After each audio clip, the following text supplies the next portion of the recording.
Hello, नमस्कार, good evening. कैसे हैं आप लोग? आई होप कि सभी लोग अच्छे होंगे। चलिए, तो पिछली वीडियो में हम लोगों ने बात किया था कि हम लोग बात करेंगे कैंडल में ट्रैप की, ठीक है, जिसमें बायर्स और सेलर्स जो है ट्रैप होते हैं और कैसे स्मार्ट मनी जो है काम करता है और क्या करता है मार्केट के अंदर। तो पहले मैं स्मार्ट मनी के बारे में बता देता हूँ। देखिए, स्मार्ट मनी जो है वो बेसिकली बड़े प्लेयर्स होते हैं मार्केट के अंदर जो बहुत सारा पैसा लेके मार्केट में कूदते हैं, ठीक है। मार्केट में कूदते नहीं हैं, ऐसे अंधे नहीं होके कूद जाते हैं, मतलब वो उनका स्ट्रैटेजी होता है। वो पहले मार्केट को अपने हिसाब से लेके आते हैं लेवल्स के ऊपर, तब जाके वहाँ कूदते हैं, ठीक है। वो ट्रैप करते हैं खासकर रिटेलर्स को, हमें, ठीक। हम 90% रिटेलर्स ट्रैप होते हैं और हमें ही हंट करने के लिए मार्केट हमेशा तैयार रहती है। तो अगर आपको जीतना है तो आपको समझना पड़ेगा कि स्मार्ट मनी क्या कर रहा है। स्मार्ट मनी के खिलाफ आप बिल्कुल भी नहीं जा सकते। और स्मार्ट मनी, जैसा कि मैंने बताया आपको, कि बड़े प्लेयर्स होते हैं और वो प्लेयर्स जो बड़े पैसे लेके उतरते हैं, जैसे कि फॉरेन इन्वेस्टर्स हैं, डोमेस्टिक इन्वेस्टर्स हैं, कोई हेज फंड है, कोई बैंक है, कोई बड़ा फर्म है, ठीक है। तो ये सब जो हुए, ये बड़े प्लेयर्स हुए। हम, आप, 5 करोड़ वाले, 2 करोड़ वाले, 3 करोड़ वाले, ठीक है, और 5,000 वाले, ये सब रिटेलर्स हैं। तो इनको ट्रैप किया जाता है मार्केट के अंदर क्योंकि इनकी संख्या बहुत है और इनसे ली जाती है लिक्विडिटी। ट्रैप क्यों किया जाता है? लिक्विडिटी, ताकि मार्केट जो है वो क्या करे, पैसा बना सके हमें ट्रैप करके, यानी कि स्मार्ट मनी पैसा बना सके। तो चलिए, आप स्क्रीन के ऊपर जो चार्ट देख रहे हैं उसमें मैं आपको समझाता हूँ। चलिए शुरू से देखते हैं, ठीक। शुरू से क्या हो रहा है, मार्केट थोड़ा सा साइडवेज है।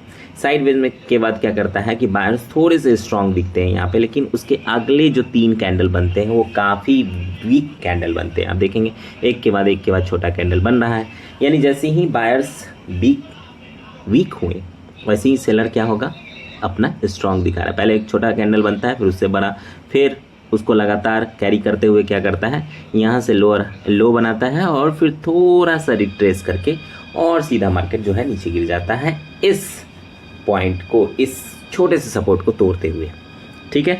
तो पहला पोजीशन चाहे तो आप यहाँ बना लें या फिर यहाँ बना लें, ठीक है, ये कर सकते हैं आप। चलिए कोई नहीं, मार्केट फिर क्या करता है, लोअर लो और लोअर हाई के फॉर्म में आता है, डाउन ट्रेंड को फॉलो करता है और डाउन ट्रेंड को जैसे ही वो फॉलो करता है तो नीचे की तरफ यहाँ तक सपोर्ट को आके टच करता है। लेकिन साइकोलॉजिकल नंबर जो है 23,000 का, उसको आके वो टच नहीं करता है, यानी अभी भी ये नंबर बचा हुआ है।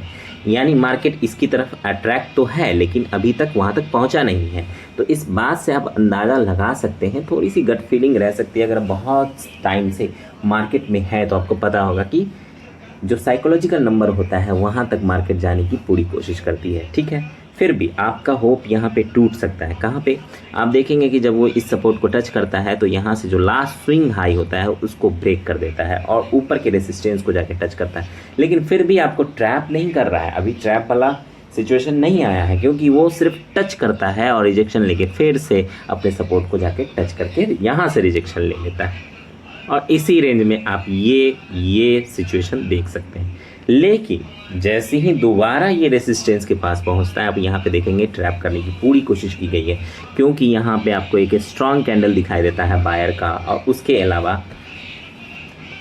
अलावा जो है आपको यहाँ पे ऊपर की तरफ वीक दिखाई दे रहे हैं 3 कैंडल्स के। यानी कि इतनी बार ट्राई किया गया है आपको ट्रैप करने के लिए। अगर आप बायर होते हैं, रिटेलर हैं, आप बायर हैं, आप बाय कर रहे हैं, तो आप यहाँ पे ट्रैप हो सकते हैं, क्योंकि आपको लगेगा ये कि यहाँ से मार्केट ऊपर जाएगी। हो सकता है इस रेसिस्टेंस को ये तोड़ दे, अगर आपने रेसिस्टेंस ड्रॉ किया है तो, ठीक। यहाँ पे बहुत सारे होप में रिटेलर्स जो है कूद जाते हैं।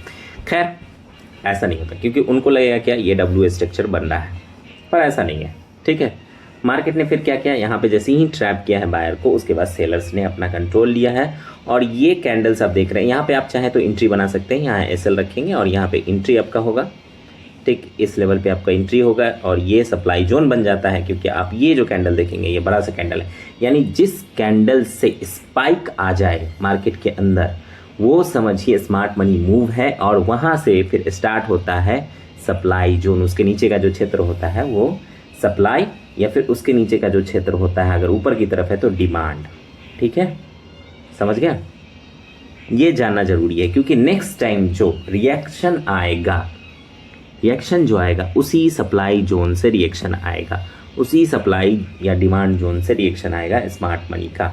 यानी कि जैसे ही यहाँ तक मार्केट पहुँचेगा वो यहाँ से फिर ऊपर की तरफ रिट्रेस कर सकता है, अगर यहाँ से गैप डाउन खुल के सीधे साइकोलॉजिकल नंबर को पार करते हुए ना चला जाए मार्केट तो। ठीक है, खैर उसके बाद जब ट्रैप करता है तो जाके वो साइकोलॉजिकल नंबर को टच करता है, लेकिन वहाँ पे फिर क्या करता है, एक होप जगाता है सेलर्स के अंदर कि मैं नीचे की तरफ और नीचे की तरफ जाऊँगा, अगले सपोर्ट को जाके टच करूँगा। ये रेड कैंडल आप देखेंगे बड़ा सा है, लेकिन उसके बाद क्या होता है, जैसे ही यहाँ पर सेलर्स ट्रैप होते हैं और एक बड़ा सा कैंडल आपको दिखाई देगा ग्रीन कैंडल, और ग्रीन कैंडल जो है वो यहाँ पे रिजेक्शन लेते हुए ऊपर की तरफ मूव दे देता है और नेक्स्ट जो सप्लाई जोन है वहाँ तक जाके अपना टारगेट पूरा कर देता है। ठीक है, बायर्स का। खैर, तो यहाँ पे सेलर्स ट्रैप हो रहे हैं, यहाँ पे बायर्स ट्रैप हो रहे हैं। ठीक, ये काम मार्केट में 90% टाइम होता है, 10% ही ऐसा होता है कि बायर या सेलर जो है वो रेसिस्टेंस या सपोर्ट को तोड़ दे। ठीक, लेकिन वो अगर तोड़ता है, मान लीजिए कि अगर वो तोड़ता है तो इस तरह तोड़ेगा, एक कैंडल आपको स्ट्रॉन्ग कैंडल जो तोड़ेगा उसको और दूसरा कैंडल जो उसको फॉलो करेगा, और जब ये मार्केट दोबारा यहाँ से यहाँ आके और यहाँ से जब रिजेक्शन ले, टेस्ट करे इस लाइन को, इस रेसिस्टेंस को एज ए सपोर्ट या फिर इस लाइन को एज ए रेसिस्टेंस, तब जाके आपको यहाँ पे एंट्री बनानी है, ना कि इन सब कैंडल्स के अंदर। और ये जो एंट्री आपकी होगी, ठीक है, यानी यहाँ से मार्केट ऐसे तोड़ा और फिर यहाँ पे रीटेस्ट किया और फिर जब यहाँ से वो रिजेक्शन कैंडल बना के ऊपर की तरफ जाएगा और यहाँ पे जो रिजेक्शन कैंडल होगा वो आपका A+ सेटअप होगा। ये कोई नहीं बताएगा आपको, ये मैं ही बता रहा हूँ। ठीक है, आप किसी का भी वीडियो फॉलो कर रहे होंगे, कोई भी आपको अपना सेटअप नहीं बताएगा, बिल्कुल नहीं बताएगा। दुनिया भर की कहानी आपको सुना देगा, दुनिया भर की चीज़ें सुना देगा, मोटिवेशनल स्पीकर की तरह एकदम मोटिवेट कर देगा आपको, लेकिन भाई साहब जो असली ज्ञान है ना मार्केट का, वो नहीं देगा। समझ गए? आपको ऐसे बताएगा कि आपको लगेगा कि आप बहुत कुछ समझ रहे हैं, लेकिन आप समझेंगे कुछ नहीं। लेकिन मार्केट को जो पढ़ना होता है ना, जो रियल चीज़ है, वो मैं आपको बता रहा हूँ कि मार्केट रिएक्ट कैसे करता है। 90% टाइम वो आपको ट्रैप करेगा और आपको हमेशा हर कैंडल के ऊपर, जैसे ही ये तोड़ा, ठीक है, भले ये स्ट्रॉन्ग कैंडल है, आपको एंट्री नहीं लेनी, आपको इसके अगले कैंडल के फॉर्मेशन होने का वेट करना है। वो अगला कैंडल कैसा होना चाहिए? बियरिश कैंडल होना चाहिए, रेड कैंडल होना चाहिए। तभी जाके जब वो यहाँ से रिट्रेस लेगा, ठीक है, इसको टेस्ट करेगा और यहाँ पे रिजेक्शन कैंडल बनाएगा, तब आपको एंट्री लेना है, पहले नहीं लेना है। आपको पेशेंटली वेट करना है इस घटना के होने का, इस फिनोमिना के होने का। ठीक है, इसके पहले आपको कोई एक्शन नहीं लेना है, किसी फोमो में नहीं आना है, किसी फियर में नहीं आना है। साइकोलॉजी के ऊपर भी हम लोग बात करेंगे, कौन कौन सी ऐसी साइकोलॉजी है हमारी जो मार्केट के अंदर हमको इन्फ्लुएंस करती है और उसके चक्कर में हम आके लॉस करते हैं। हमारी एंट्री परफेक्ट क्यों नहीं होती है और हमारा सेटअप कैसा होना चाहिए। ठीक है, वो कभी और बात करेंगे। फिलहाल आप ये इस बात को समझ गए हैं कि ट्रैप कहाँ पे हुए और सप्लाई और डिमांड जोन जो है वो क्या होता है, आप समझ गए। ये पूरा का पूरा जो है डिमांड जोन होता है। ठीक है, ये इस नीचे वाले कैंडल से लेके यहाँ तक, ये पूरा जो है जहाँ से स्पाइक का है उसके नीचे, ठीक है, ये एरिया जो आपको दिख रहा है ये पूरा डिमांड जोन है। ठीक, और ये पूरा सप्लाई जोन है। इसको आप ज़रूर जो है अपने चार्ट के ऊपर बना लिया कीजिएगा, ठीक है, एक बॉक्स की तरह। ठीक, ताकि नेक्स्ट टाइम आपको ये पता हो कि जब मार्केट इस डिमांड जोन या इस सप्लाई जोन पे आएगा तो वहाँ से रिएक्ट करने के चांसेस सबसे ज़्यादा है। मान लीजिए कि किसी बायर ने क्या किया होगा, इस रिजेक्शन कैंडल को या इस ट्रैप को देख के अपना पोजीशन बना लिया होगा। ठीक है, कि इसके नीचे मैं SL रख देता हूँ और यहाँ से मैं अपना पोजीशन बनाता हूँ, और ये पोजीशन कहाँ तक बनाया होगा उसने, यहाँ तक या इस रेसिस्टेंस तक। लेकिन मार्केट हुआ क्या, मार्केट वहाँ तक नहीं गया है, अपने सप्लाई जोन पर गया है और वहाँ टच करके फिर वापस साइडवेज। ठीक है, नेक्स्ट क्या किया है, मार्केट ने यहाँ पे एक स्पाइक दिया है और यहाँ से एक डिमांड जोन क्रिएट किया है और यहाँ से स्पाइक देके सीधा ऊपर। समझ गए? नेक्स्ट टाइम जब मार्केट यहाँ आएगा तो फिर ऊपर जाने की चांसेस है। तो ये बहुत ही काम आता है। और जैसे इस तरह की घटनाएं होती रहें तो हर बार आपको नया सप्लाई और नया डिमांड जो देखने को मिलेगा। ठीक है, तो ये 2 चीज़ें थी जो मैं आपको सिखाना चाहता था, बताना चाहता था। बाकी चीज़ें भी मैं आपको बता सकता हूँ, बहुत सारी चीज़ें। ठीक, अब कुछ लोग क्या होते हैं कि वो लाइव देखना चाहते हैं। ठीक है, ट्रेडर को लाइव देखना चाहते हैं कि उसने कैसे बनाया, उसने ट्रेड कैसे करके किया। ठीक है, बहुत अच्छी बात है, लेकिन किसी को लाइव देखकर वो कैसे बना रहा है आप भी बनाने लगेंगे, ये एकदम से पॉसिबल नहीं है। आपको मार्केट के अंदर बैक टेस्टिंग करना ही होगा, टाइम देना ही होगा, खुद से प्रैक्टिस करना ही होगा, अपने फियर से, अपने फोमो से, अपने साइकोलॉजिकल जितने भी थाउट्स हैं उससे लड़ना आपको खुद ही पड़ेगा। ठीक है, जैसे कि पानी में उतर कर आपको खुद ही तैरना पड़ेगा। मैं कितना भी बता दूं कि ऐसे तैरना है, ऐसे तैरना है, आप तैर नहीं पाओगे। बाकी दुनिया के लोग आपको पीएनएल दिखा सकते हैं अपना, ठीक, और आप उस पर अट्रैक्ट हो जाओगे, लेकिन वो पीएनएल देख के मुझको लगता है कि आपको कोई फ़ायदा नहीं है। क्यों फ़ायदा नहीं है? क्योंकि उसमें से 1 रुपया भी आपको मिलने वाला तो नहीं है। तो वो जिसका भी पीएनएल है, जिसने भी बनाया है, वो उसी का है। ठीक है, तो किसी का पीएनएल देख के अट्रैक्ट मत होइए। ठीक, क्योंकि हो सकता है कि वो उसकी सच्चाई ना हो। समझ रहे?